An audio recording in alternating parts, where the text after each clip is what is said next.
Good morning. Ayan, handa na po ba ang lahat? Hindi po mahalaga ang bilang natin ngayon. Ang mahalaga, sa gitna natin ang ating Panginoon.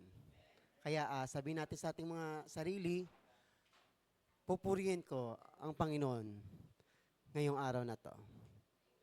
Hallelujah. Thank you, Lord. Tara, bisa na natin.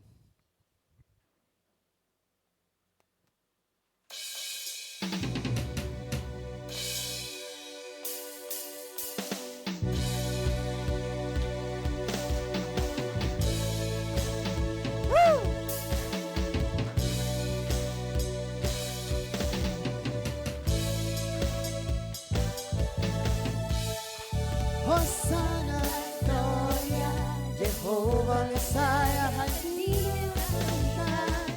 Hosanna, Gloria, Mega Alpha, Hallelujah, Pagkawitan.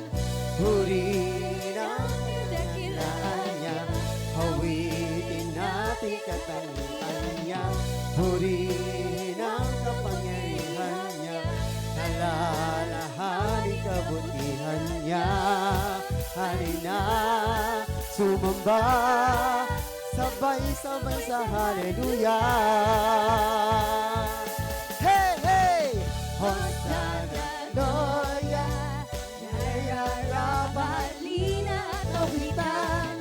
Hosanna, Gloria, nanging hari, halina, masayaman. Purihin ang dakilaan niya, awitin natin katangian niya. Purihin ang kapangyarihan niya, alalahanin kabutihan niya. Halina, sumamba, sabay-sabay sa hallelujah. Hey! Woo! Hosanna, Gloria, sandigan, kaibigan, halina at kawitan. Hosanna, Gloria, patnubay, karamay, halina at masayawan. Hosanna, Gloria, sama-sama, halina at magawitan. Hosanna, Gloria, Hosanna, Gloria, halina at magawitan. Hosanna, Gloria. Woo! Thank you, Lord. Ang ating Diyos ay Diyos ng kapayapaan. Hallelujah. Thank you, Lord.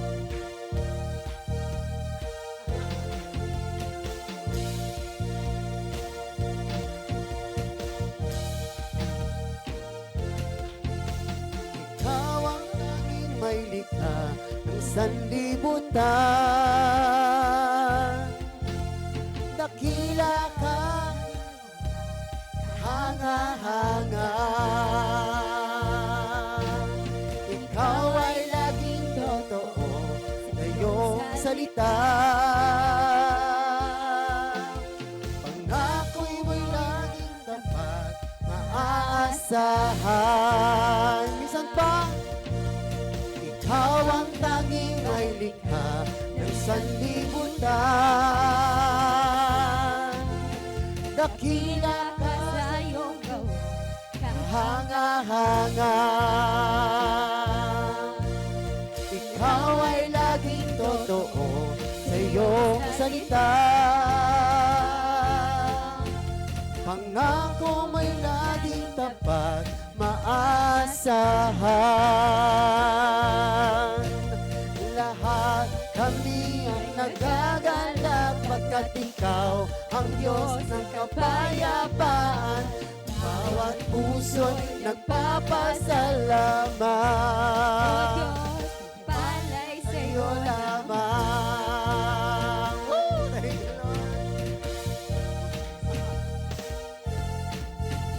Subukin at matakot man, mapapanatan. Wagasang pag-ibig mo at matatag. Ikaw ay papupurihan magkakailanman.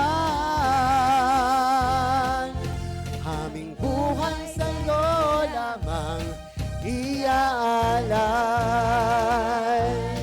iaalay. Lahat kami ay nagagalak, pagkat ikaw ang Diyos ng kapayapaan. Bawat puso'y nagpapasalamat. O Diyos, magpapalay sa'yo. Lahat Kami ay nagagalak, pagkat ikaw ang Diyos ay kapayapaan. Bawat puso'y nagpapasalamat. O Diyos, pagpapalang Lamang. Thank you, Lord.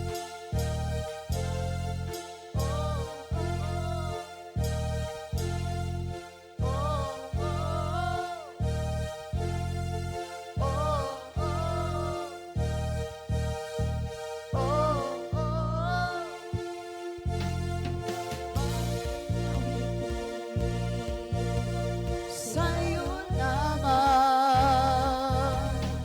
ang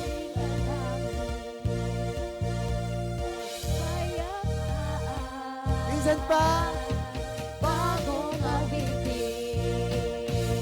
sa'yo naman.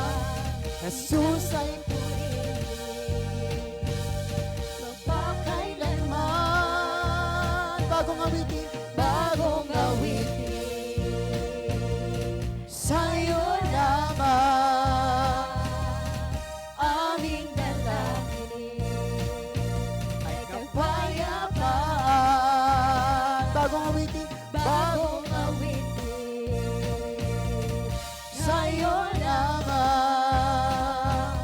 Jesus ay purihin, magpakailanman. Lahat kami ay nagagalak, pagkat ikaw ang Diyos ng kapayapaan. Bawat puso'y nagpapasalamat. O Diyos, magpapalay sa'yo.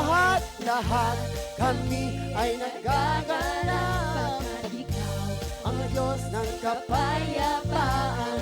Bawat puso'y nagpapasalamat. O Diyos, pagpapalay sa'yo lamang.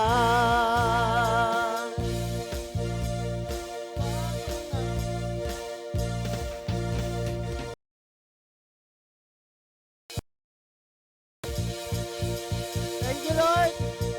Woo! Sa'yo po ang kapurihan. Sa'yo ang kaluwalhatian.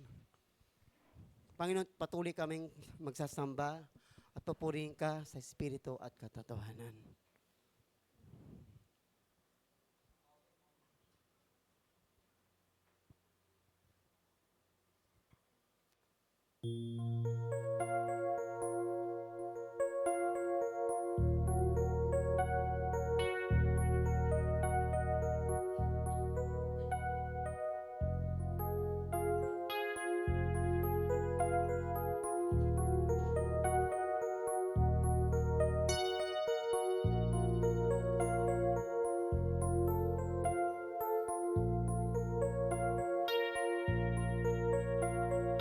Sa'yo, Yahweh, tapat na lumalapit, nagpapakumbaba sa banal mong harapan, dinggin ang panalangin at ang awit.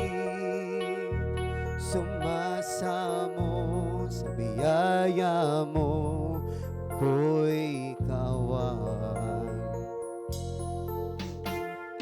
Linisin mo, Yahweh, ang aming karumihan. Salay, hugasan mo, iwaso'y aring kamalian. Lahat ng gawa ay iyong nalalaman.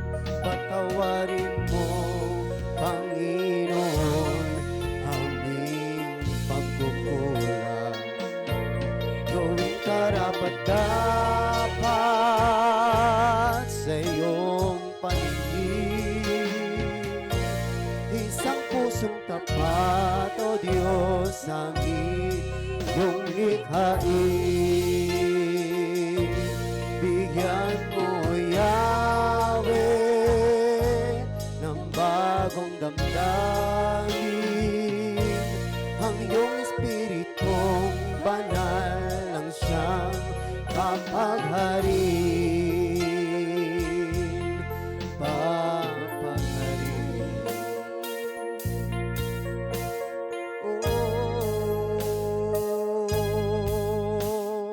Hangarin ng puso'y lubos mong nababatid, laman ng isipan sa iyo ay hindi lingid.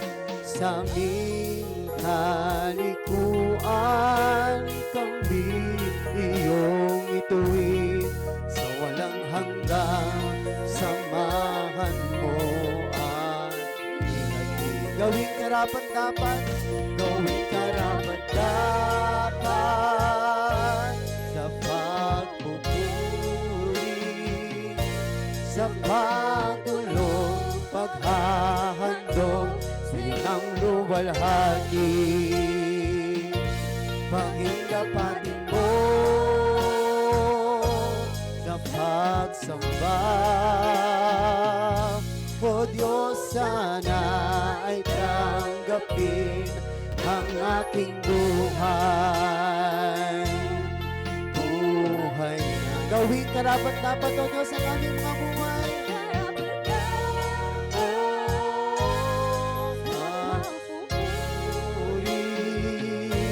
Sa pagdulog, paghahandog, sinang luwalhati. Maging kapatin mo, O Diyos, sa pagsamba. O Diyos, sana ay tanggapin ang aming buhay. Buhay na ba? O Diyos, tanggapin mo.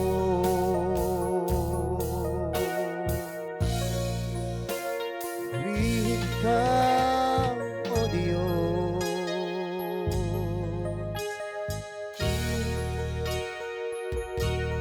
Purihin ka, O Yahweh.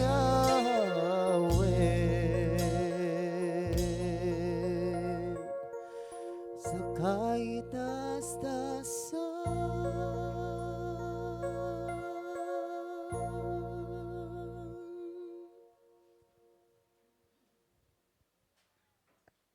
kailan po ba nagkulang ang Panginoon? Iba po hindi. Sabi niya po sa Psalms 23, si Yahweh ang aking pastol, hindi ako magkukulang. Hallelujah, Lord God.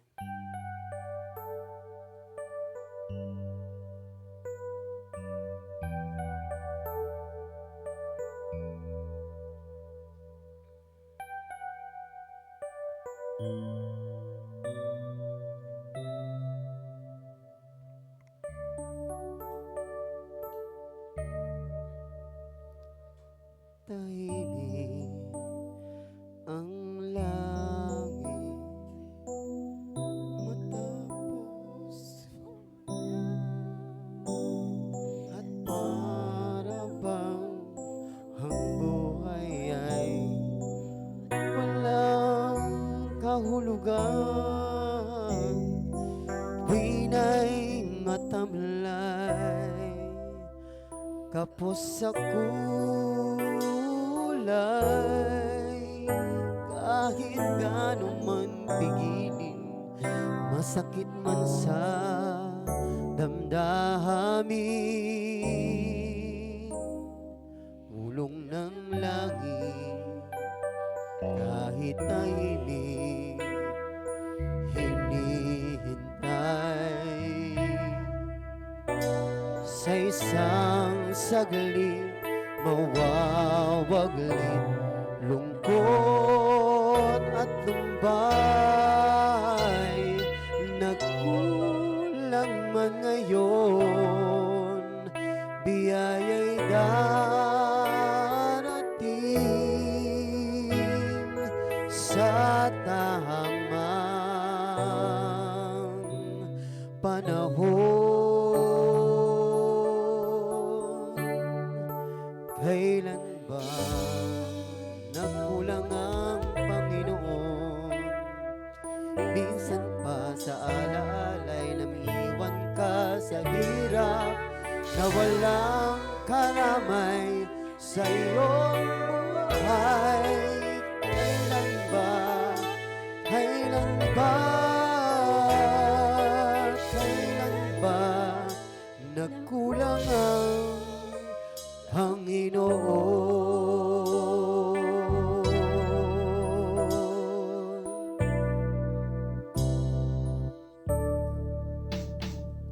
Tulong ng langit, kahit tahimik, hinihintay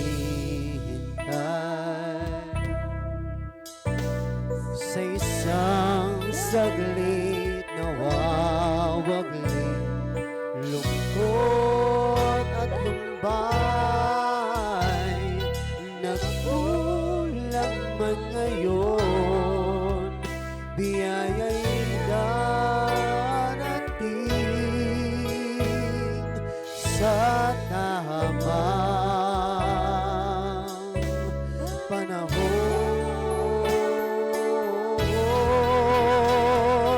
Kailan ba nagkulang ang Panginoon? Minsan ba sa alaalay may iwan ka sa hirap, na walang karamay sa iyong buhay. Kailan ba, kailan ba, kailan ba nagkulang ang Panginoon? Kulang ng ulila at kinalimutan, kailan na naghoy sa buhay niya, nag-iisa.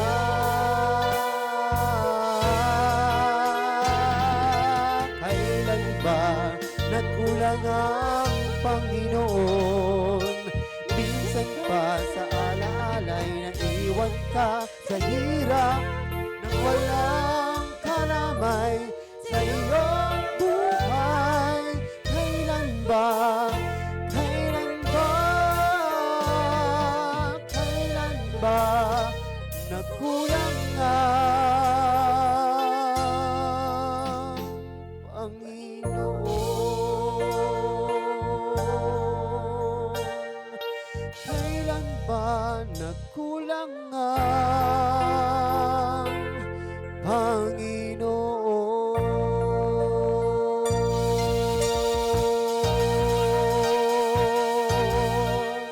Hallelujah.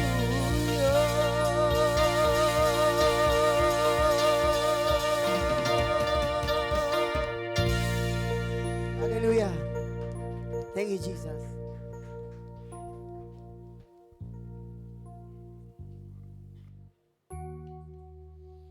Lord, sa iyong mga ganito, Panginoon, himingi po kayo ng katawaran sa mga nagdaang araw. Patawad po, Lord. Alam mo po yung nagawa ng kasalanan, Panginoon. Pero, Panginoon, sa pagkapatawad mo, magbigay din kami ng kapatawad sa ibang kapwa, Panginoon. Tulungan mo kami, Panginoon, na magkaroon ng pagkapatawad, Panginoon. Bagamat nahihirap para sa amin, pero sa iyo, walang imposible, Panginoon. May mga kahilingan kami na hindi pa natutupad. Sagot mo lang po, yes or no. Kung no man, Panginoon, may nahanda ka po nga mas nararapat para sa amin. Hindi ibig sabihin na no, hindi yun para sa amin. Pero may nakaabang na perfect timing mo, Panginoon, na ibibigay mo na para sa amin. Dahil ikaw ang Diyos. Diyos na makapangyarihan, Panginoon, sa lahat. Lord, sa umagang ito, Maraming salamat, Panginoon, na nabigyan ka namin ng time ng pagpupuri, pasalamatan ka sa mga ginawa mo, Panginoon. Marami pong salamat sa iyo, Panginoon. Sa iyo na namin binibigyan kapurihan, pasasalamat sa tanging pangalan ng Panginoong Jesus. Amen.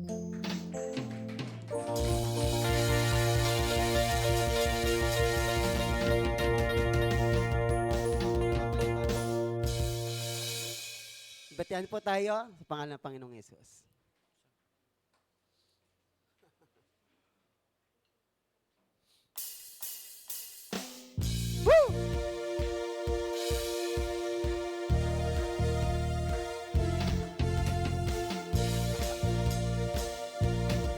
Thank you, Lord.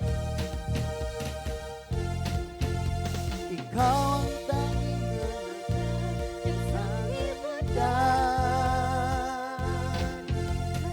kila ka sa iyong gawa, kahanga-hanga. Ikaw ay laging totoo sa iyong salita. Pangako mo'y laging tapat, maaasahan. Ikaw ang laging tapat. Ikaw ang tanging may likha ng sanlibutan. Dakila ka sa iyong gawa, kahanga-hanga. Ikaw ay laging totoo sa iyong salita. Pangako mo'y laging tapat, maaasahan. Lahat kami ay nagagalak pagkat ikaw ang Diyos ng kapayapaan. Bawat puso'y nagpapasalamat. O Diyos, pagpapalay sa iyo lamang.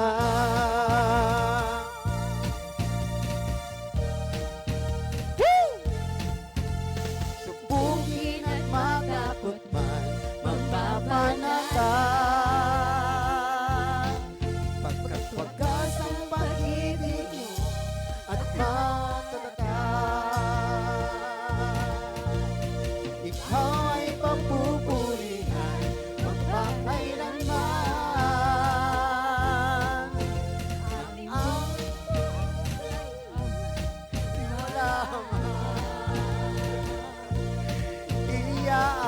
iaalay lahat.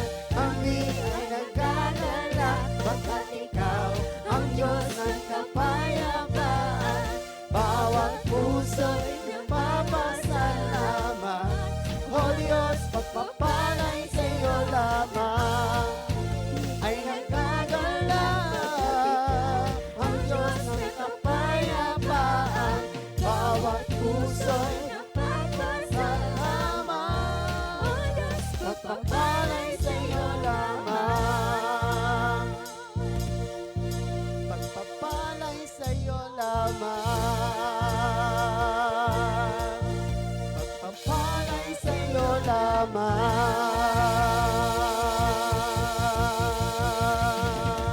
Thank you, Lord.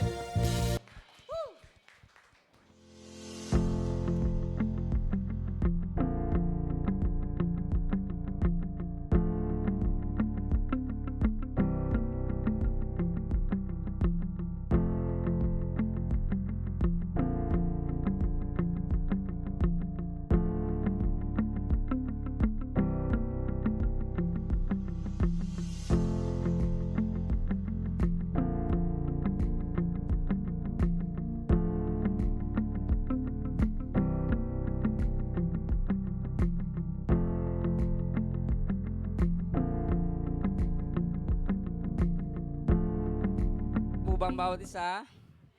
Amen. Sige po, dadako na po tayo sa pagpapasalamat sa Panginoon. Alam ko po na maraming ginawa ang Panginoon sa buong isang linggong ito sa ating buhay. Amen po. Walang pinagpala. Sino pong pinagpala po ba tayo ng Panginoon? Amen. Okay. Ngayon, sino pong mauunang magpapasalamat sa ating buhay na Panginoon? Sino po? Ay, wala po. Magtatawag po ba ako? Wow, si Ate Nicole parang tumatawa. Parang gusto magpasalamat ni Ate Nicole. Sige po, ayan. Itaas po natin ang Panginoon at tapakan po natin ang kaaway. Amen? Amen. Nagpapasalamat po ako ngayon sa Panginoon kasi kahapon po, may bago po kaming pinunta ng mga batang. Nag-outreach po kami sa Tuazon. Nakakatuwa po kasi madami po yung mga bata, almost 30 po sila. Nagpapasalamat po ako sa Panginoon kasi nakita ko po yung gutom ng mga bata din po talaga sa Lord. Like, ang dami po talagang nagdadasal din na makakilala sa Panginoon. Kaso nakikita ko po ngayon, kulang po talaga sa workers po na abot po sa kanila. Kaya nagpapasalamat po ako sa Panginoon kahapon na bigyan po kami ng pagkakataon doon sa Tuazon. Nagpapasalamat din po ako sa opportunity din po sa high school na makapagturo po doon. And marami pong tinuro sa akin yung isang araw ang Panginoon. Tungkol din po talaga sa pag-lead sa kanila sa Panginoon. Kasi as teacher po ng children with special needs, parang nandito po sa akin yung parang gusto ko na ayoko sila i-pressure, ayokong magmukhang mag-i-impose ako sa kanila. Pero ang bigay sa akin ng Panginoon, yung love pala natin towards them na maglilid sa kanila sa Panginoon. Baka kasi naghihintay lang sila. Andito kasi yung sa akin sa part na hintayin ko lang sila na sila mismo yung mag-approach without invitation. Like parang low-key lang na ipakilala ng Panginoon tapos sila na bahalang lumapit. Pero tinuruan din ako ng Panginoon. Baka meron din po dyan nahihiya lang lumapit. Kaya nagpapasalamat din ako sa Panginoon sa courage din po talaga to invite them in the Lord. Hindi lang po yung maghihintay lang po na sila po mismo yung lumapit. Kaya nagpapasalamat po ako doon kasi isa po yun sa naging kahinaan ko this past weeks po na tinuturuan sila. Na ayoko po silang ma-pressure, ayoko ma-feel nila na nag-i-impose sa kanila. But nagpapasalamat ako sa wisdom na binigay sa akin po ng Panginoon at sa lakas ng loob. Alam ko po bawat isa po sa atin, nag-i-struggle din po sa bagay na yun. Pero alam ko po na wala pong hindi kayang gawin ng Diyos sa buhay ng bawat isa. Sa Diyos po ang kapurihan. Amen. Wala pong ibang tutulong o tatawagin ng Panginoon kundi tayo nakakilala sa Panginoon para abutin ang mga wala pang tunay na pagkakilala sa Panginoon. Lalo-lalo na mga bata. Ano ng Lord yan? Mahal na mahal ng Lord ng mga bata, no? Kaya sa mga gustong maglingkod sa Panginoon, huwag po tayong mahiya. Gawin po natin yung pagkatawag sa atin, pagkapili sa atin, no? Amen? Amen? Palagpakan po natin ng Panginoon. Next, sino pa po? Ay, si Ate Risa. Yan. Purihin ang Panginoon. Susundan ko lang yung patotoo ni Sister Nicole. Kami din po dun sa Eternity sa Bacoor, yung Memorial Park doon. Nung pumunta kami nila Pastor Nap, tsaka ni Pastor Nonon, talagang may mga bata na talaga. Ang hinihingi nila, mga barya. Yung mga barya na yon, nagkataon naman, nagutom ako. Bumili ako ng yung fishball. Sabi ko short lang, di ba? Pero mahaba. Pero salamat sa Panginoon, sa madalit salita, yung mga batang ito, nagkatipon na sila doon, kasama ko. Kasi in-arrange ko na yung mga upuan. Pagkatapos nun, talagang kulit na ng kulit. May isa ako, nag-instruction ako sa isa. Purihin ng Panginoon na talagang yung hindi sila hinahadlangan na lumapit talaga sa Panginoong Jesus. Kasi talaga yung mga batang yan, lalapit at lalapit yan. So nung dumating sila, Pastor, andun na sila, nakaupo na talaga sila. Ayoko mang itaboy kasi nakaupo na talaga, parang akala mo matatanda. Sa madalit salita, nag-instruction ako sa isa, pumunta sila sa isang tabi, tapos nagluminya na doon. Sabi ko, sige, bahala ka na, ikaw ang leader, ha? Purihin ng Panginoon. Pagkatapos po nun, kulit na siya ng kulit. Hanggang sige, ganito. Hanggang sabi ko, Pastor, hiwalay ko muna sila. Pinatanggap po natin sila sa Panginoon, dapat talaga maunawaan nila. Kaya lang, dahil sa gumagabi na, parang madalian. Pero nakaintindi naman po sila. Hanggang naggumawa na kami. O sige, ikaw na yung leader. Sila na ako na po yung president, ito na po siya yung vice president, yung mga ganun. Ito na po yung secretary. Tapos kahapon, natupad na po yun, bumalik kami, humingi ako ng tulong kay Teacher Mara. and yung si Faith.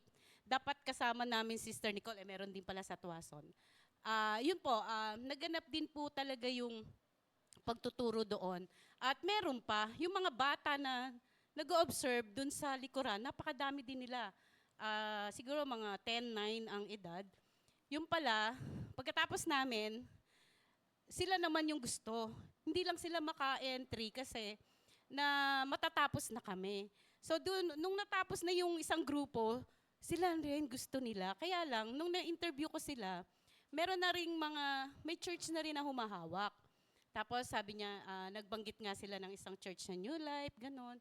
Sabi ko, sige, ganito na lang. Di, nag-ano lang kami, nagkwentuhan. Pagkatapos na nagpicturan kami. Tapos sabi ko, sige, pagbalik namin sa biyaya din ni Lord, kasi napakadami talaga ng mga bata na nangangailangan talaga ng kaligtasan.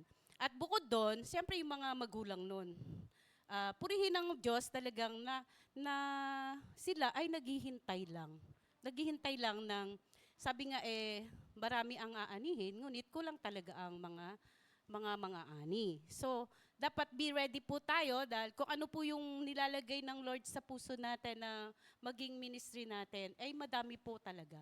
So, isa po tayo doon sa tinawag. Maging available lang tayo, panalangin lang po natin na kung ano po yung ipapagawa sa atin ng Diyos. Kasi malapit na po talaga na dumating ang Panginoong Jesus.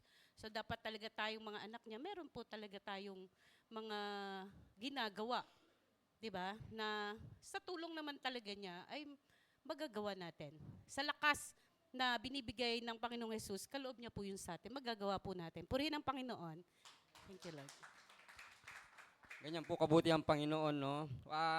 Wag po tayong magalinlangan, wag po tayong panghinaan ng loob, no? Dahil sabi nga ng Panginoon, siya yung tutulong sa atin, gagabay para magawa natin yung part natin sa Panginoon, no? At talagang tayo po yung gagamitin ng Panginoon. Wala pong iba kundi tayo. Kaya patuloy po tayong paggamit sa Panginoon, no? Okay, next po, sino pa po? Okay, si Ate Cecil. Palakpakan natin ang Panginoon. Alam mo mga kapatid, good morning. Ako ay nagpapasalamat sa Panginoon dahil sa biyaya niya. Malamang kagabi wala na talaga ako. Dahil sobrang baba ng blood sugar ko. Umabot ng 70. Iba na ang nararamdaman ko talaga. Manhid ang buong katawan ko. Walang tao sa bahay kundi ako lang. Wala akong magawa kundi tawagin ng Panginoon. Walang tutulong sa akin.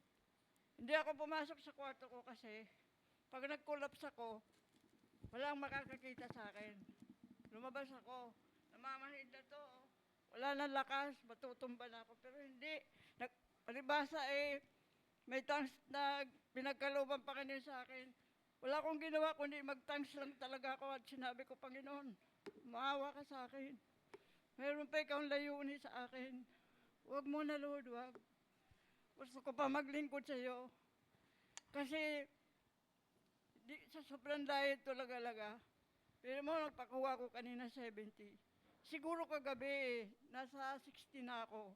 Kasi hindi na Ang ginawa ko, pumasok ko sa kwarto, sa loob, uminom ako ng Coke. Pag inom ko ng Coke, purihin ng Panginoon, medyo, siguro na, 5 minutes, bumalik ang lakas ko.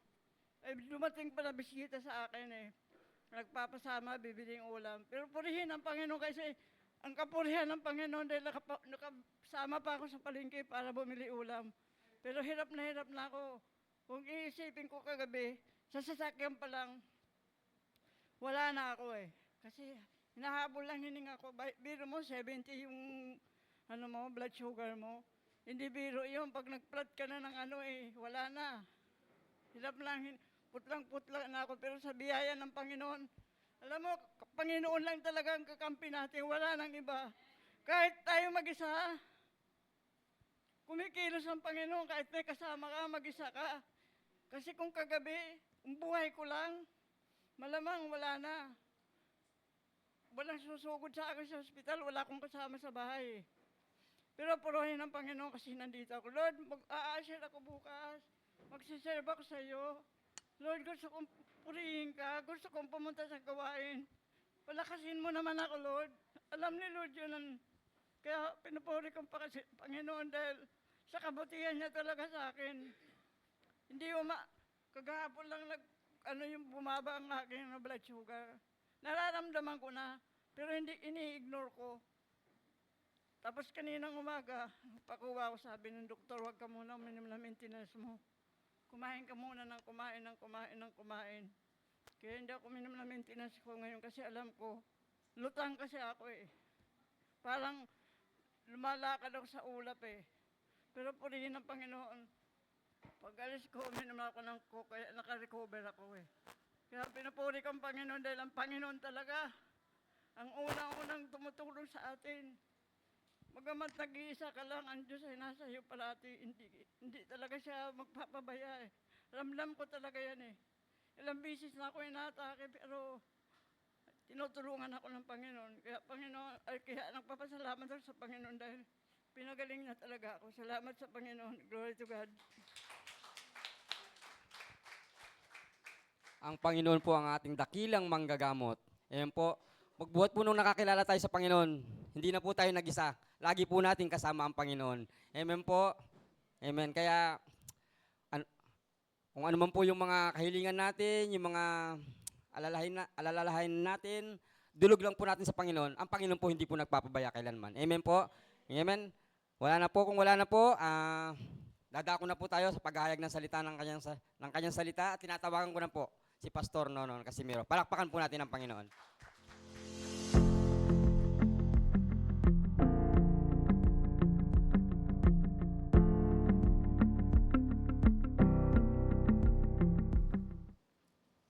Praise. Yan. Purihin ang Panginoon dahil kahit tayo ay dumadanas ng mga pagsubok, maring sa kalusugan, maring sa pinansyal, maring sa relasyon, at higit sa lahat sa ating sariling mga kahinaan, naniniwala po ako na walang imposible sa ating Panginoon. Amen? Sapat ang biyaya ng Diyos. Amen? No? At magtiwala lang po talaga tayo sa ating Panginoon. At siya ang magpapamalas ng kanyang kapangyarihan at pag-ibig sa atin. Totoo naman po talaga no, na dahil tayo ay nasa katawang lupa natin, hindi talaga maiwasan na tayo ay minsan nakakaramdam na hindi maganda. Pero tandaan natin parati, hindi po tayo iiwan at pababayaan ng ating Panginoon. Amen? Kung yung mga magulang ay naawa no, sa kanilang anak pag sila nagkakasakit, gano'n pa kaya ang ating amang nasa langit? Kaya salamat sa Panginoon at ngayon po ay simula ng panibagong buwan. Ito ay unang araw ng February, no? At alam natin ang February para sa iba ito ay Love Month, no? Pero alam niyo mga kapatid, kung ang mundo, ang focus nila ay sa yung tinatawag na human love, no? Yung romantic or physical love. Mahalaga po na ang pagtuunan po natin ay ang pag-ibig ng Diyos sa atin. Ang pag-ibig ng Diyos sa atin at ang pag-ibig natin sa ating Panginoon. Dahil alam niyo po, ang pag-ibig hindi naman yan nanggagaling sa tao eh. Naalala ko yung sinabi sa, ano lang po ito, no? Ilang mga salita lang bago tayo dumako sa salita ng Diyos. Sabi sa 1 John chapter 4 verse 7, ang sabi diyan, love comes from God. No? Ang pag-ibig ay nanggagaling sa Diyos. Kaya ang tunay na pag-ibig, kung gusto natin talagang ipakita yung tunay na pag-ibig sa ating kapwa, kailangan po yan ay matanggap natin mula sa ating Diyos. Yan po ay maranasan natin ang pag-ibig ng Diyos sa buhay natin. Dahil alam niyo mga kapatid, sino ba talaga ang unang nagmahal o umibig? No? Doon din sa chapter na yan, 1 John chapter 7 sa verse 19, we love because He first loved us. Tayo ay nagmamahal dahil ang Diyos ang unang nagmahal sa atin. Amen? Parati natin tandaan po yan. Ang pag-ibig po hindi yan ang galing sa atin. Ang pag-ibig ay galing sa Diyos. Ang Diyos ang unang nagpadama o nagpakita ng kanyang pag-ibig sa atin. Kaya doon lang natin makukuhang magpakita rin ng pagmamahal sa Diyos. At kasama na siyempre yung pagmamahal natin sa ating kapwa. Dahil di natin pwedeng masabing mahal natin ang Diyos, pero hindi naman natin mahal ang kapwa natin. So, gusto ko lang pong ipaalala yon na sa buwang ito, ang isipin natin ay ang pag-ibig ng Diyos sa atin. At gusto ko rin pong i-announce na itong buwan na ito, nagsimula na po tayo ngayong araw ng ating 40 days ng prayer and fasting. No? Meron na pong mga kapatiran na nag-commit na hanggang bukas para mamaya naman yung mga umaten ngayon ay meron po tayo uling schedule na pwedeng bunutin. No? Ito ay magmula February 1 hanggang March 12. Now, tulad ng sinasabi namin, ang fasting po na yan ay isang araw. No? Halimbawa, mula itong araw na ito. So, hindi na tayo magbe-breakfast at hindi na tayo hanggang hapunan. At the following day na tayo magbe-break ng fast. Pero, yan po ang aming hamon sa inyo. Pero kung kayo ay hindi pa sanay sa fasting, pwede naman pong gawin na kahit isang meal o 2 meal muna. Okay, mga kapatid? Ang mahalaga ay tayo po ay nagkakaisa sa buwang ito, sa mahigit isang buwan na yan, at sikapin ko po na yung pong nag-commit na mag-fast ay magbibigay ako ng mga prayer items na ipag-pray ninyo. Okay mga kapatid? No? At tingnan ko lang po kung makapag-share pa rin ako ng ilang mensahe patungkol sa kahalagahan ng panalangin at pag-aayuno. Pero napakahalaga po talaga yan sa buhay Kristiyano natin. Yan ay parang katumbas sa ating physical na paghinga. No? No? Di ba tayong lahat ay humihinga at sa lahat ng sandali tayo humihinga. No? Kung di na tayo huminga, ano mangyayari? No? O kaya kung di na tayo humihinga, no? Alam natin kung ano yung sabihin nun. Pero ganoon din, sa ating spiritual na buhay, kailangan po tayong patuloy na manalangin. No? To pray without ceasing. So handa na po ba tayong makinig ng salita ng ating Panginoon? Amen. Tayo pong lahat ay tumayo at tayong manalangin. O aming Ama, maraming salamat pong muli sa araw na ito. Salamat sa iyong biyaya na siyang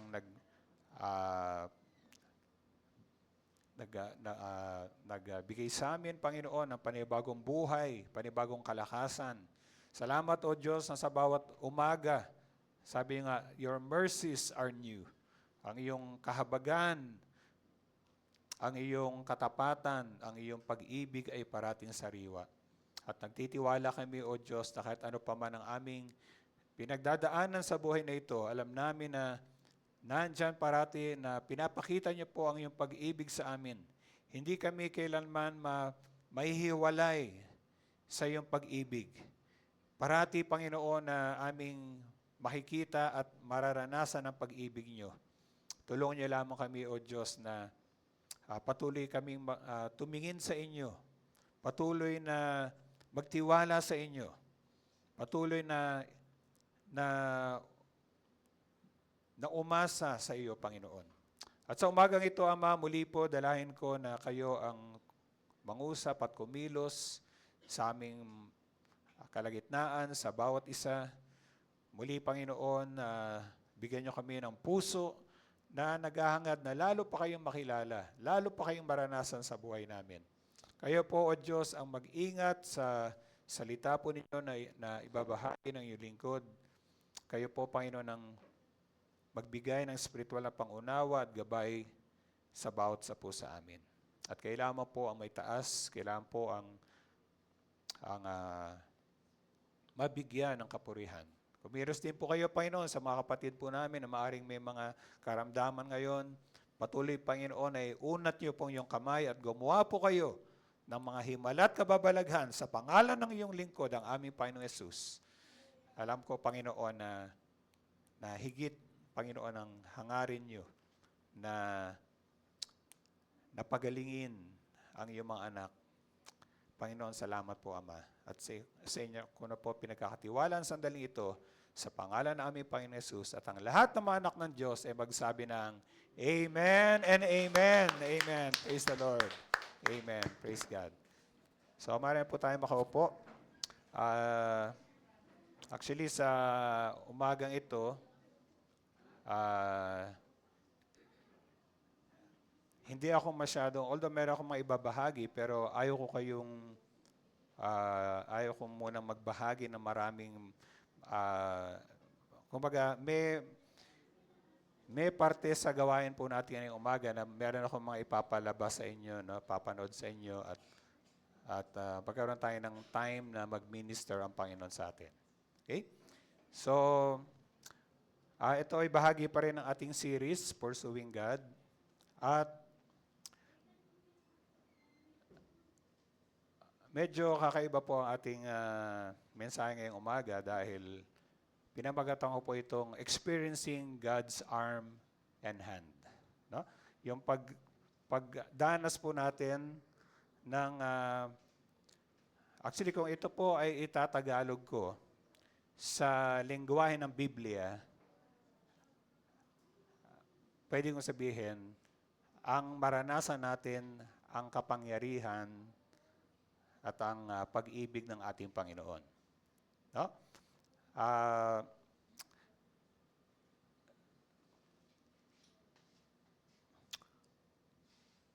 Okay, bigyan ko ito ng isa pang pamagat na being held by His arms and hands. No? Tayo po ay hawakan. Maranasan natin na tayo ay hawakan ng sabihin natin ng sa ibang ay braso, sa ibang translation sa Tagalog, braso at kamay ng ating Panginoon. Anyway, papaliwanag ko po yan sa inyo. Ang ating key verse ay Deuteronomy chapter 33, verse 27. Nasabi po dyan, the eternal God is your refuge and underneath are the everlasting arms. No? Ang walang hanggang Diyos ang ating kanlungan at nasa ilalim yung kanyang walang hanggang mga braso. No? Medyo pa nga ako iniisip ko, bakit ba merong arm at merong hand? Ano ba ang tinutukoy ng arm at ng hand? No? Iniisip ko kasi pag arm, hindi ba kasama na yung hand doon? Anyway, Pero nakita ko na pag sinabi palang arm, ang tinutukoy niyan ay itong bahagi ng ating kamay na to. Okay? Pero yung hand, ito. Okay? So, talagang magkasama sila. Okay. Pero, actually sa Tagalog, hindi tin-translate talaga direkta itong Deuteronomy 33 verse 27. Pero gusto ko itong English dahil nasabi, sa ilalim daw natin ay ang walang hanggang mga braso ng ating Panginoon. Ano ibig sabihin nun? Alam mo kasi ang Biblia, kung babasahin ninyo, mababasa niyo dyan na binabanggit na God has arms and hands. No? Ang Diyos ay merong braso at merong kamay. At siguro ang tanong natin, ano ibig sabihin nun? Kasi alam naman natin, ang Diyos ay Espiritu. Di ba? Ano ibig sabihin pag sinabi na ang Diyos ay meron nun at paano ba natin mararanasan yon? So, una ko muna titingnan natin yung kahulugan. Pag sinabi sa Biblia na God has arms and hands, ano ang ibig sabihin nun? Okay. Tatlong bagay ang nakita ko po. Una, they speak of God's power and might. Pag mabasa natin sa Bible, ang braso at kamay ng Diyos, yon ay naungusap o ang tinutukoy po noon ay ang kapangyarihan, no? Ang kapangyarihan at ang lakas ng Diyos. Halimbawa, Jeremiah chapter 32 verse 21. Jeremiah chapter 32 verse 21.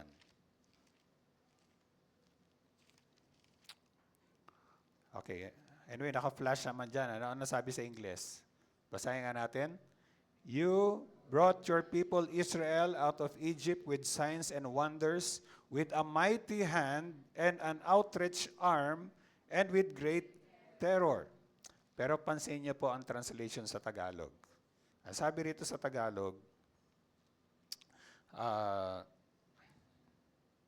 okay.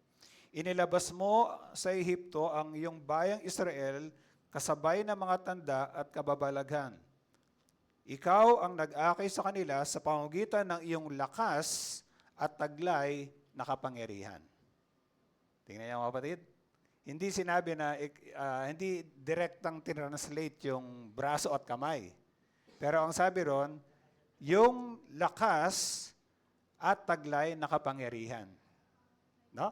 Actually, ito pong term na to, itong words na mighty hand and an outstretched arm, malimit nating mababasa sa Bible yan.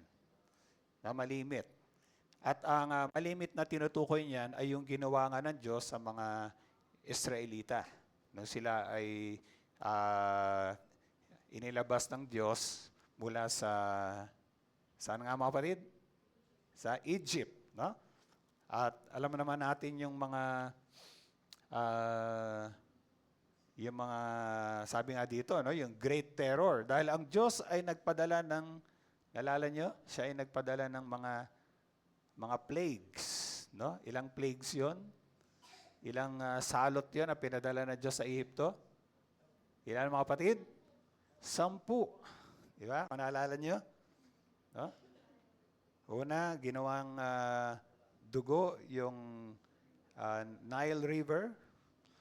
Pangalawa, nagpadala ang Diyos ng maraming mga palaka. Di ba? No? At nangyari, namatay yung mga palaka, di ang baho nun. Di ba mga kapatid? No? Okay? Kaya, kawawa talaga yung mga takot sa palaka. Noong panahon na yun. Kaya ba'y takot sa palaka mga kapatid? Okay, hindi naman. At pangatlo, nagpadala siya ng mga lisa, lice. No? Sa mga doon lang sa mga sa mga taga-Ehipto hindi sa mga Israelita. Ano pa? Nagkaroon ng mga, kung daw nagkakamali yan, ay yung mga flies, no? Yung marami mga correct na lang po ako. Mga langaw. Tapos nagkasakit yung mga alaga nila mga hayop. No? Hanggang sa nagkamatayan yung marami. Nagkaroon sila yung mga Egyptians nagkaroon ng mga boils. Diba? Sa kanilang mga balat. Okay? Ano yung pampito? Okay, anyway, tapos nagpadala ang Diyos ng mga locusts para sirain yung pananim ng lahat ng mga At nagkaroon ng kadiliman sa buong Ehipto. At yung pinakahuli, namatay yung mga panganay. No? Yan yung diyan pinakita ng Diyos yung kanyang kapangyarihan. At hindi lang yon, nakita rin na, alam natin, nung ang Diyos ay ginawa niya para talaga puksain, no, yung puwersa ng mga Egyptians nung sila ay tumawid na sa dagat na pula. No? Biro nyo yung the mere fact na nahati, no, yung dagat na pula. No? Although may nabasa ako na parang ini-explain nila yan, parang meron silang natural explanation, pero hindi eh. Talagang himala yung ginawa ng Diyos na yon. No? At nung nakatawid na yung mga Israelita, at nung umabol yung mga kalaban nila, bumalik, no? Kumbaga yung tubig, no, bumalik sa dati at namatay yung makaaway ng Panginoon. So, pag nabasa natin itong braso at kamay ng Diyos, yan ang itumutukoy sa kapangyarihan ng Diyos. Amen? No? Alam niyo ako, pag malimit, narinig niyo ako manalangin, meron akong pinapanalangin na hango sa Bible, yung, Lord, I pray that you would stretch out your stretch out your hand to heal and perform miraculous signs and wonders through the name of your holy servant Jesus. Nasa Acts yon, sa Aklat ng Magawa. Yan ang pinalangin ng mga Kristiyano. Isa yan sa pinalangin nila. Naiunat ng Diyos ang kanyang kamay at gumawa siya ng himala at kababalaghan. Anyway, makikita natin yan later. So, naunawaan niyo yung unang ibig sabihin ng braso at kamay ng Diyos, yung kanyang kapangyarihan at lakas. Okay? Pangalawa, naniniwala ko na yan ay tumutukoy din, they speak of God's affection and nearness. Yan ay naungusap tungkol sa pagmamahal at pagiging malapit ng Diyos sa atin. Okay? Ilang mga talata sa Bible, Isaiah chapter 40 verse 11, ang sabi diyan,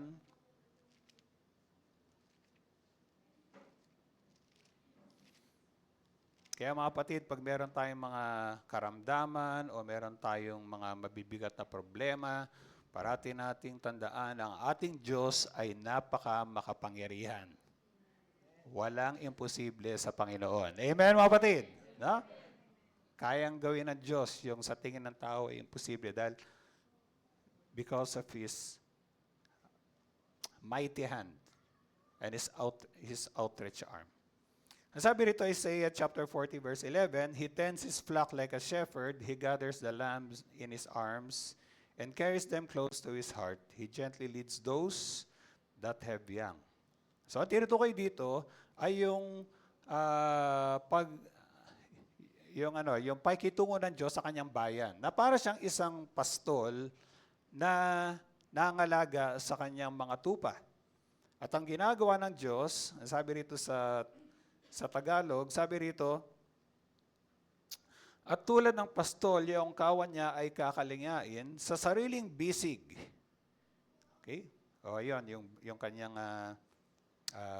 yung arm niya, sa sariling bisig, yung mga tupay kanyang titipunin.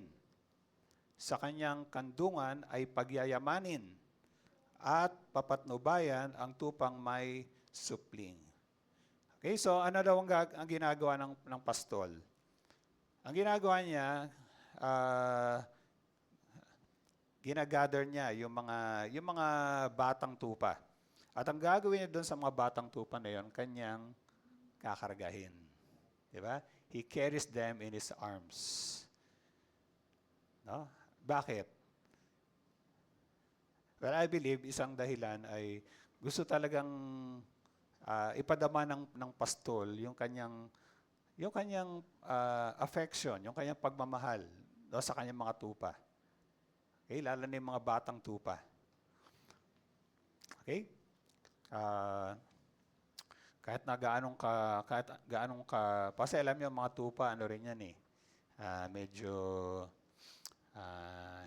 minsan di magandang amoy niyan. Okay? Mababaho yan. Pero tingnan nyo, kahit mabaho yung tupa, kinakarga pa rin ng pastol. Amen mga kapatid? No? Ibig sabihin, kahit ano pa kahit sino pa tayo, gusto tayong kalingain. Gusto tayong yakapin ang ating Panginoon. Amen mga kapatid? No? So isang larawan din yan. At isa pa, nung nandito ang ating Panginoong Yesus sa Mark chapter 10 verse 16, alam natin na yung kwento na nung minsan ay may mga magulang na gusto nilang ilapit yung kanilang mga anak sa Panginoon, pero pinigilan sila ng mga alagad ng Panginoon. Pero pinagsabihan sila ng Panginoon na huwag niyang hadlangan ang mga bata na lumapit sa Kanya dahil ang kaharian ng Diyos ay para sa kanila. At sabi rito sa Mark chapter 10 verse 16, etong ginawa ng Panginoon. And He took the children in His arms, placed His hands on them, and blessed them. Mark chapter 10 verse 16. Okay? At kinalong ni Jesus ang mga bata, ipinatong ang kanyang mga kamay sa kanila at pinagpala sila. So kinalong ng Panginoon yung mga bata. No, gustong ipadama ng Panginoong Yesus yung yung na mahalaga yung mga bata, na mahal ng Panginoon yung mga bata. Amen, mga kapatid? No?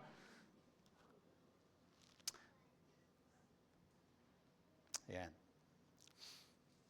Alam niyo, naniniwala po ako, gusto talaga ni Lord na ipadama sa atin yung pagiging malapit niya. Pagiging malapit niya. Isang beses, ako ay nagising ng madaling araw, siguro mga 3:30. Nagising ako, siguro dahil sa marami akong mga, yung ano na yun, yung kinagabihan noon, marami akong mga iniisip na yung mga haharapin ko sa buong linggo. Ano? Ganun din ba kayo mga kapatid? Minsan di mawala sa isip niyo mga, ito kakausapin ko to, naku, ano kayong mangyayari, no? Yung mga ganito, no? So maraming mga nasa isip ko noon.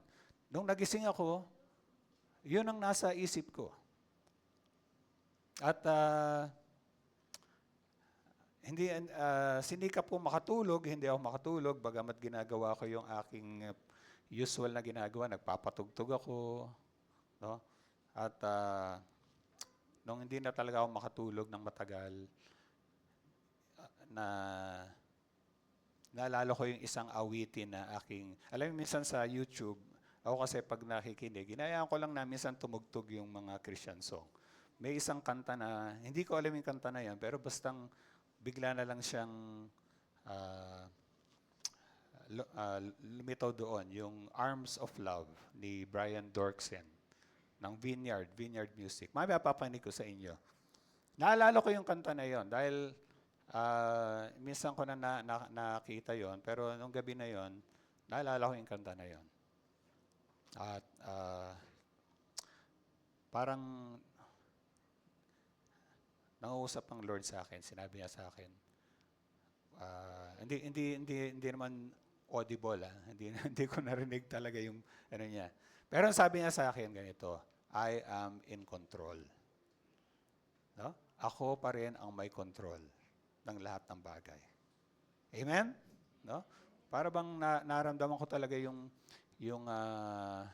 pagiging malapit niya sa akin, no? At sinabi niya sa akin na ako ang may control ng lahat. At naging payapa ang puso ko noon. Although hindi na rin ako talaga nakatulog, pero at least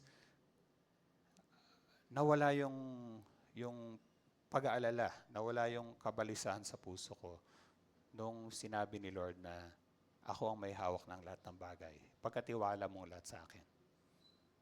Amen, mga kapatid? At isa pang magandang babasa natin sa Bible, kung naalala niyo, yung kwento ng yung talinghaga ng alibugang anak. Dahil, hindi ko na natin kakwento lahat yon, pero kung mabasa natin sa Luke chapter 15, verse 20, Luke chapter 15, verse 20.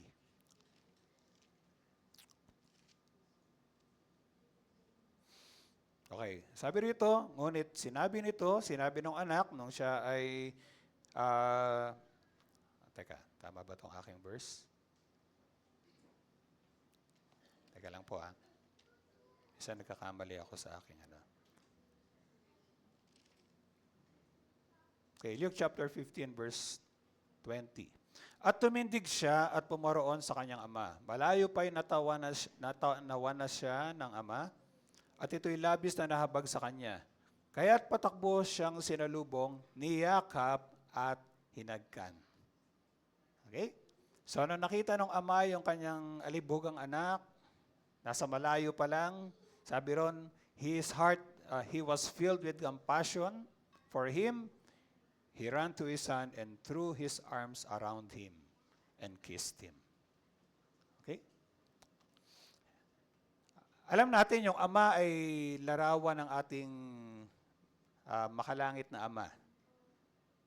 No? So, ibig sabihin, yan din ang nais ng Diyos na gawin sa atin.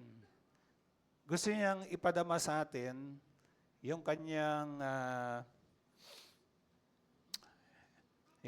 habag, yung kanyang pagiging malapit sa atin, yung kanyang pagmamahal, yung kanyang pagtanggap at yung pagpapatawad sa atin.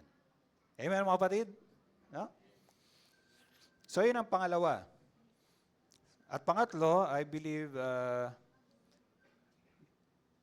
they speak of God's care, especially His support and help.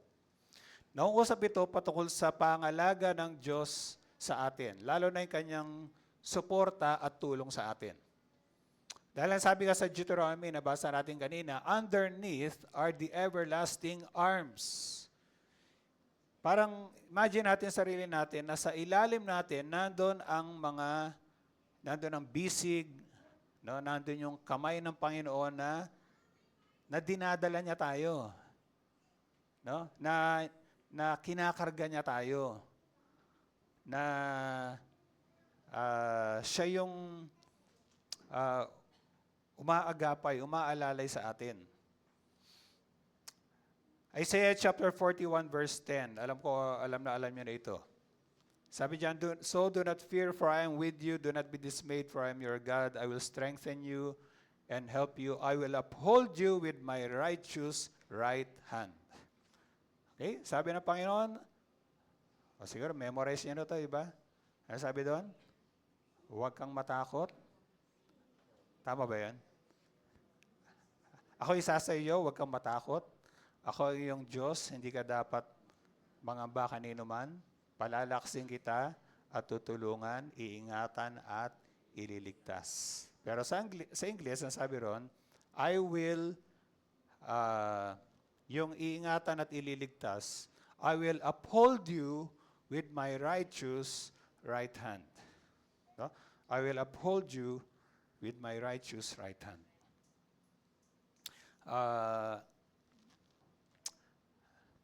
Sa ibang may isang translation ng Bible, yung New Living Translation, yun ay parang paraphrase ng Bible.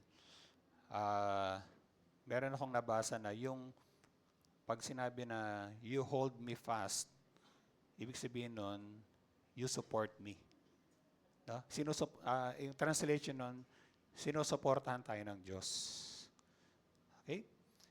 Anyway, ano lang ito, no, for information lang. Pag sinabi sa Bible na right hand ni Lord, it signifies great honor.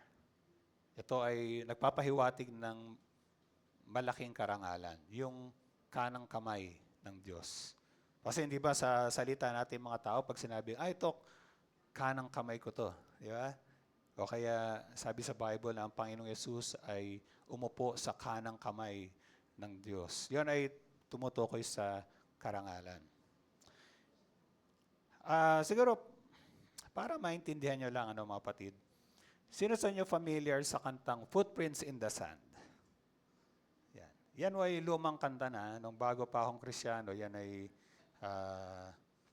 alam na alam ng marami. Pero gusto ko lang ipanood sa inyo yung video na to dahil naniniwala po ako, ito talaga yung ginagawa ng Diyos sa atin. Kapag tayo ay, halimbawa, nahihirapan sa buhay natin, meron tayong marami tayong mga pasanin, mga pagsubok. Gusto ko lang ipanood tong video na to ng Footprints in the Sand. Marami pa lang di nakakaalam nito. Pero sige, panoorin lang natin.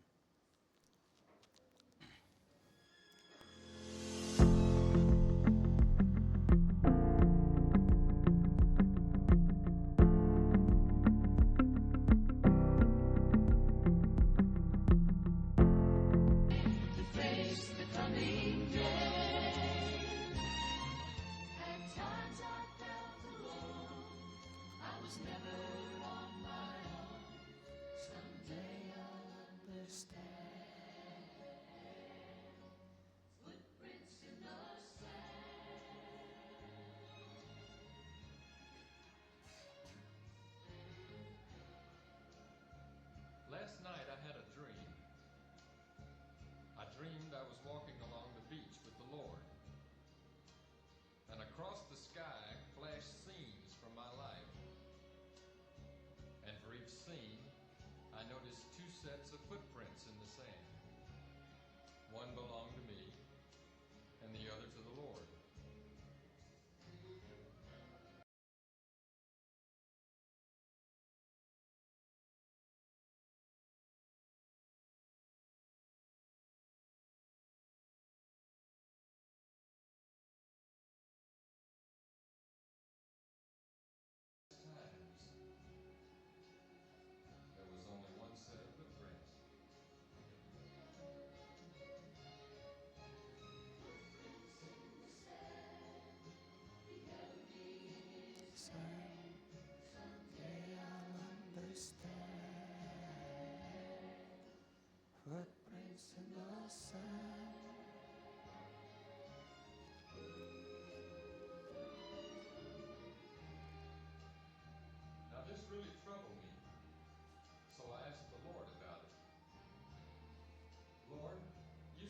once I decided to follow you, you'd walk with me all the way. But I noticed that during the saddest and lowest times of my life, there was only one set of footprints. And I don't understand why, when I needed you the most, you would leave me.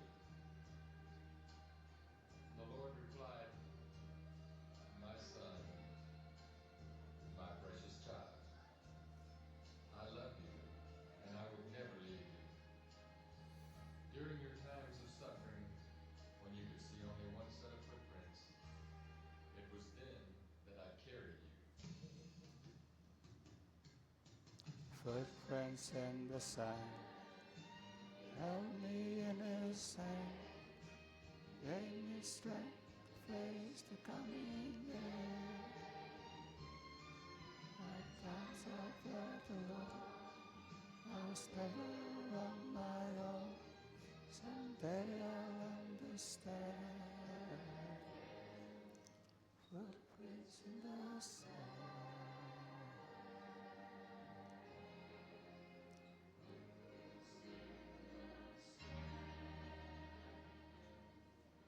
Amen.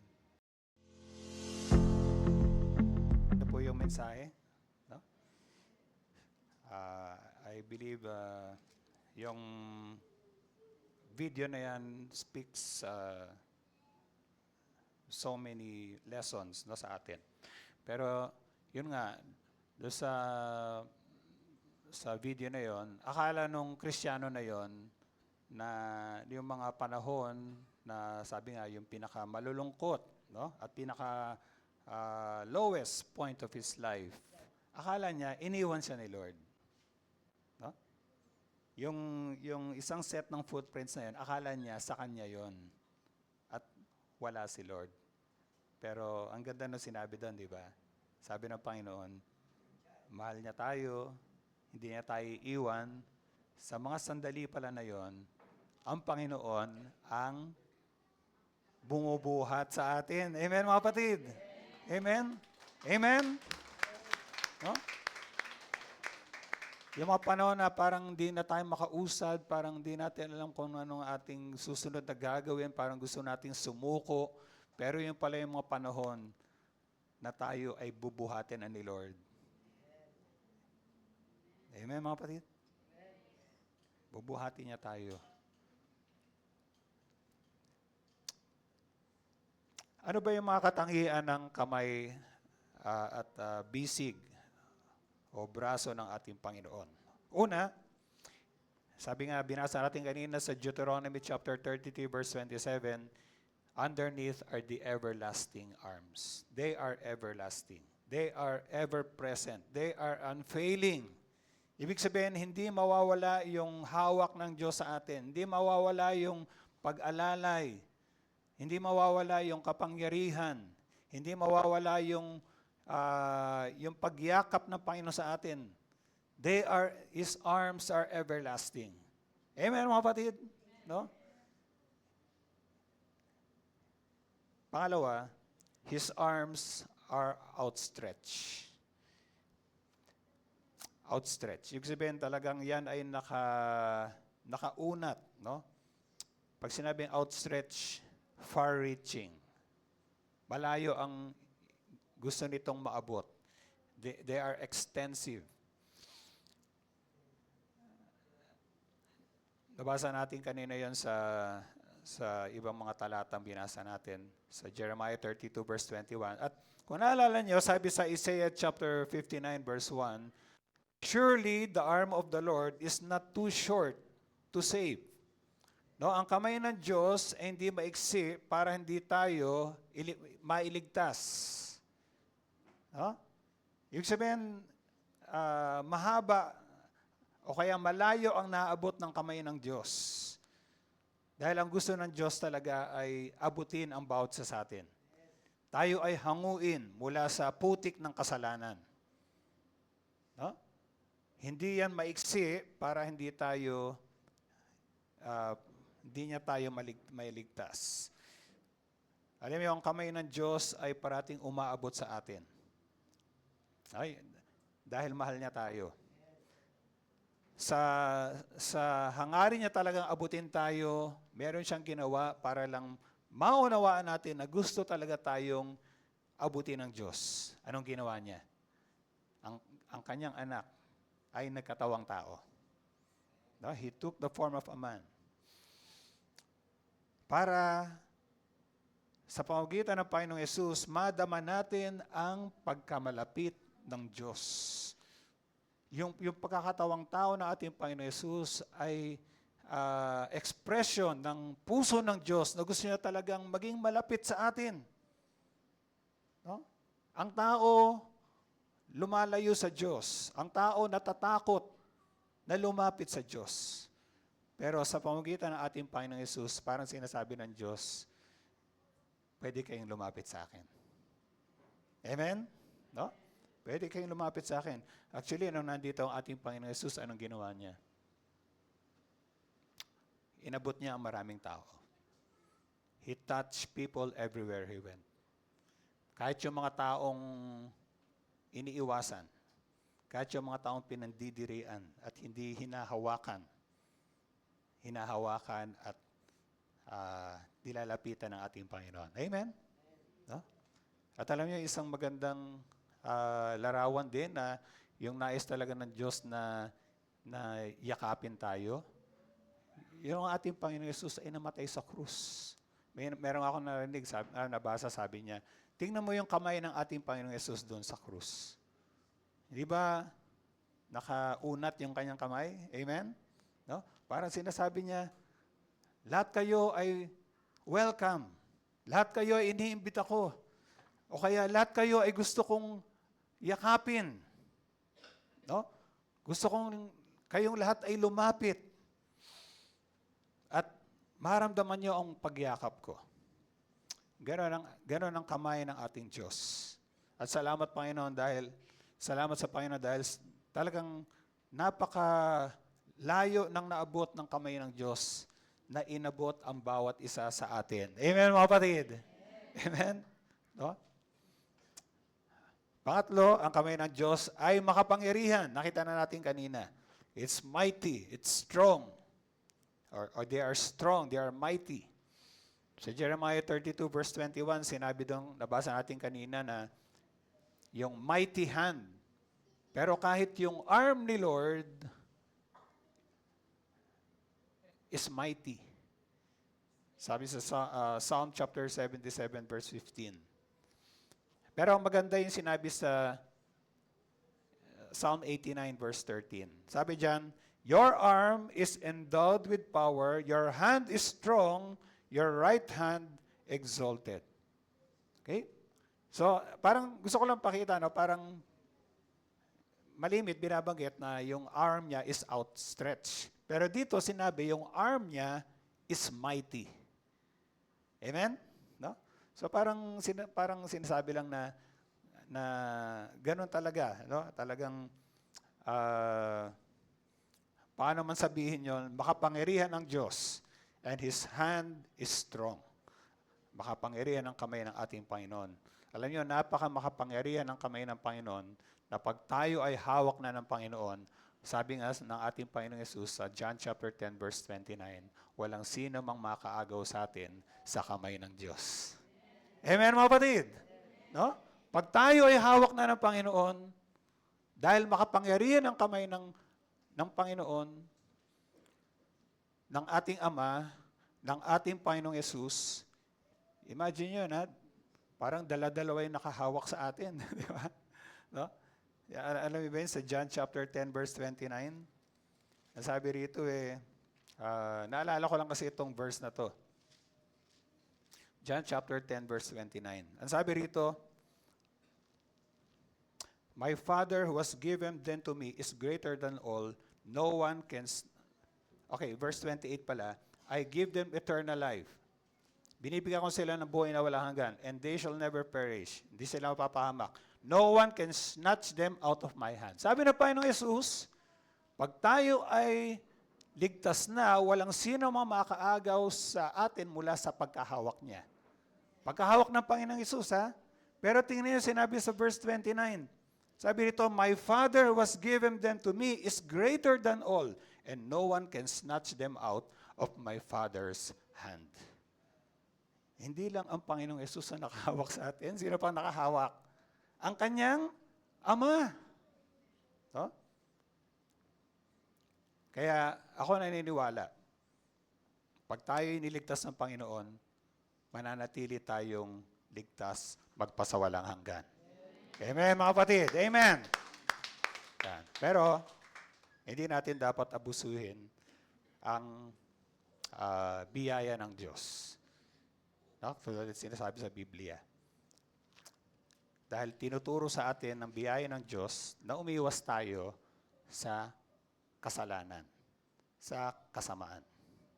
Okay? So, naalala ko lang yon. Ano pa? Ang kamay ng Diyos ay banal.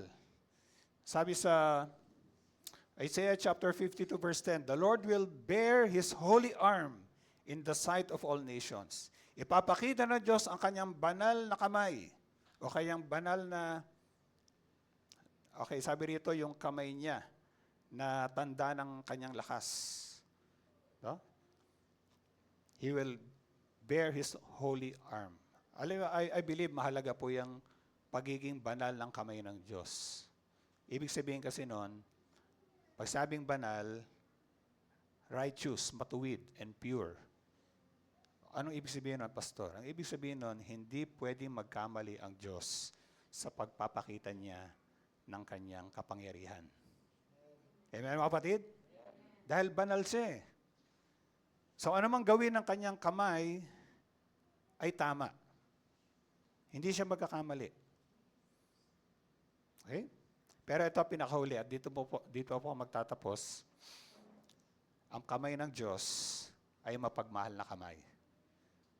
God's arms, God's hands are loving arms and hands. Mapagmahal. At ang larawan nga dito, yung nabasa natin kanina sa talinghaga ng alibogang anak. Ano pinapakita nung yung ama, niyakap niya yung kanyang anak? Okay. Di ba sabi doon, ang ama ay nagkaroon ng habag, nahabag siya sa kanyang anak, kaya tumakbo siya, at ang ginawa niya, niyakap niya yung kanyang anak. Okay? It speaks of God's compassion. Gusto nang ipadama ng Diyos sa atin sa pagyakap niya na siya ay nagmamalasakit sa atin. Okay?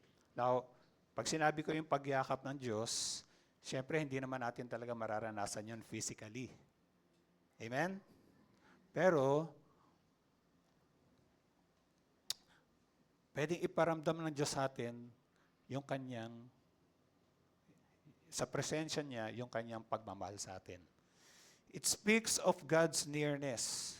Okay? Nung niyakap ng ama yung kanyang anak, anong pinapakita nun? Gusto niya maging malapit ang anak niya sa kanya. Amen? No, hindi niya sinabi, o diyan ka lang. Total, malaking kasalanan mo sa akin. Diyan ka lang. Hindi ba, kapatid? Hindi. Gusto pa rin ng ama na maging malapit sa kanyang anak. No? Niyakap niya yung kanyang anak. Gusto niyang ipadama na malapit pa rin siya sa atin. Kahit tayo ay nagkasala sa kanya, tayo ay nagkulang sa kanya, handa pa rin siyang, o gusto niya pa rin sabihin sa atin na hindi siya lumalayo. Pag naramdaman natin na ang Diyos ay parang malayo, sino ang lumalayo? Sino? Tayo yung lumalayo. Pero ang Diyos hindi. Parati siyang malapit sa atin. At sa pagyakap niya sa kanyang anak, pinakita niya yung kanyang pagtanggap at yung kanyang pagpapatawad. It is an expression of His acceptance and forgiveness. Parang gusto niya sabihin sa kanyang anak, anak, tinatanggap kita. Pinapatawad kita. Huh? Gusto ko lang panood sa inyo itong kanta na to, yung sinasabi ko sa inyo kanina, yung Arms of Love ni Brian Dorksen. Lumang kanta na yan dahil yung Vineyard Music, matagal na yan eh. Pero nung una ko itong napanood, na ano ako, na-touch ako dun sa, especially yung image ng ating Panginoong Yesus ay may niyayakap na isang lalaki. Gusto kong panoorin lang yan sa atin.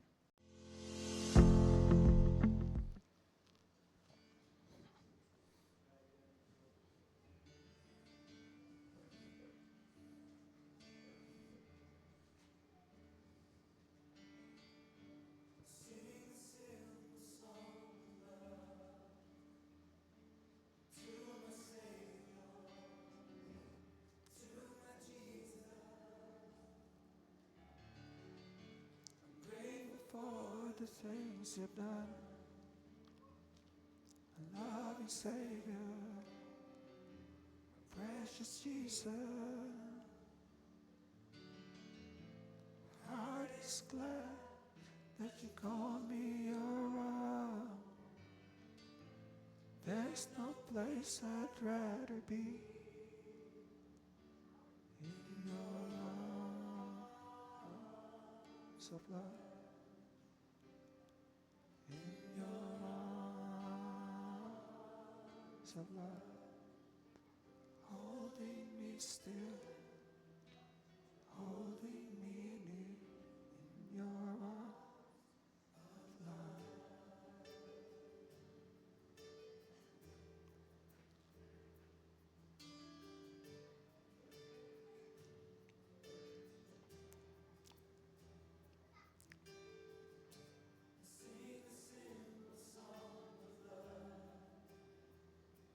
To my Savior, to my Jesus,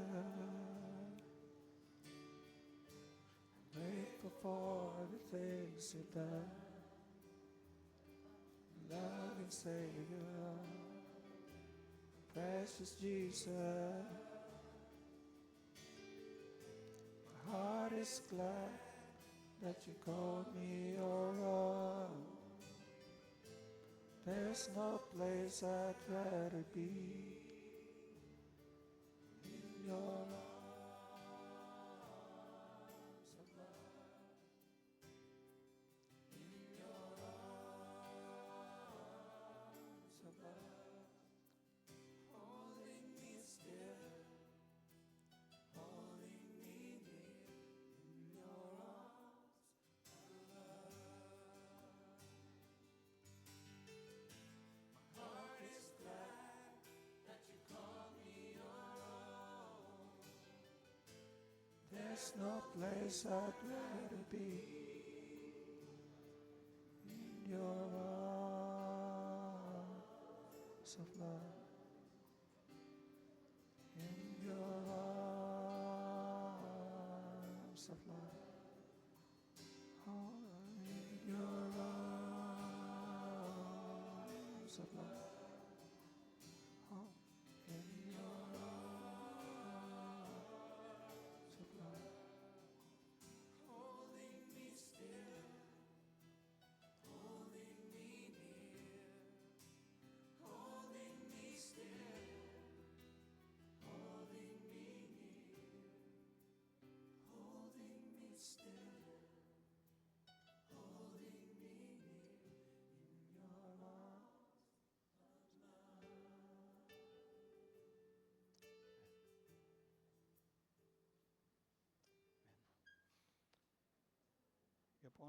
Yun po ang nagagawa ng pagyakap ng Panginoong Yesus sa atin. Tayo ay napapanatag, tayo ay naramdaman natin yung pagiging malapit ng Panginoon sa atin. Naalala ko tuloy ang aking tatay, nung kami maliliit, hindi ko lang siguro matandaan, niyayakap niya kami.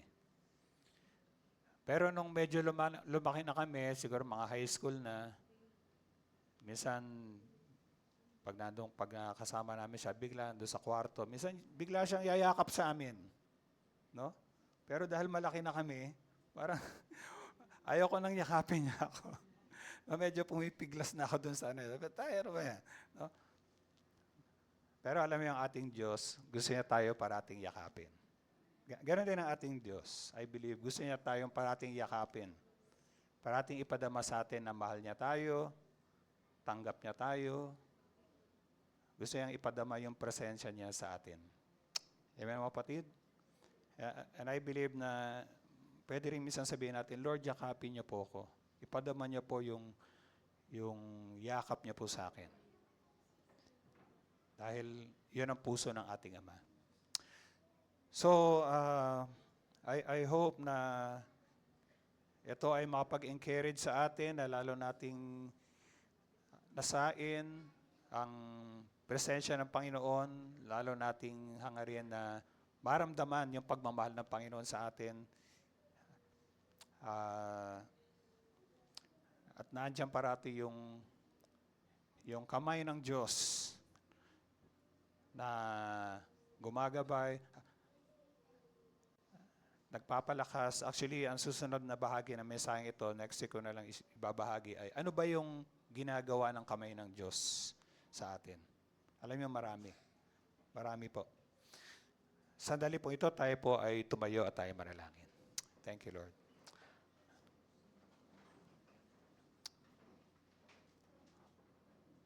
O aming Ama, marami pong salamat dahil tunay nga na bagamat hindi namin kayo nakikita, Panginoon, pero nararamdaman namin na nararanasan namin ang inyong pagiging malapit sa amin. Naranasan namin ang inyong walang kondisyong pagtanggap, pagpapatawad, at pagmamahal sa amin. Salamat, Panginoon, na sa mga panahon na kami ay nahihirapan, kami ay maring nababalisa, meron kaming kanlungan, meron kaming nalalapitan. At walang iba kundi kayo, Panginoon. At kinakausap niyo po kami, pinapayapa niyo po ang aming puso, inaaliw niyo po kami, pinalalakas niyo po kami. Panginoon, dalayan ko po, na lalo pa naming maranasan ang iyong pagyakap sa buhay namin, sa bawat sa pusa amin. Salamat po, Ama. Pinagkakatiwala ko na po ang iyong salita at ang aking mga kapatid sa iyong kamay. Sa pangalan namin, Panginoon Yesus, lahat ay magsabi ng Amen and Amen. Amen. Hallelujah. Thank you, Lord. So tayo po ay dadako na sa isa pang bahagi.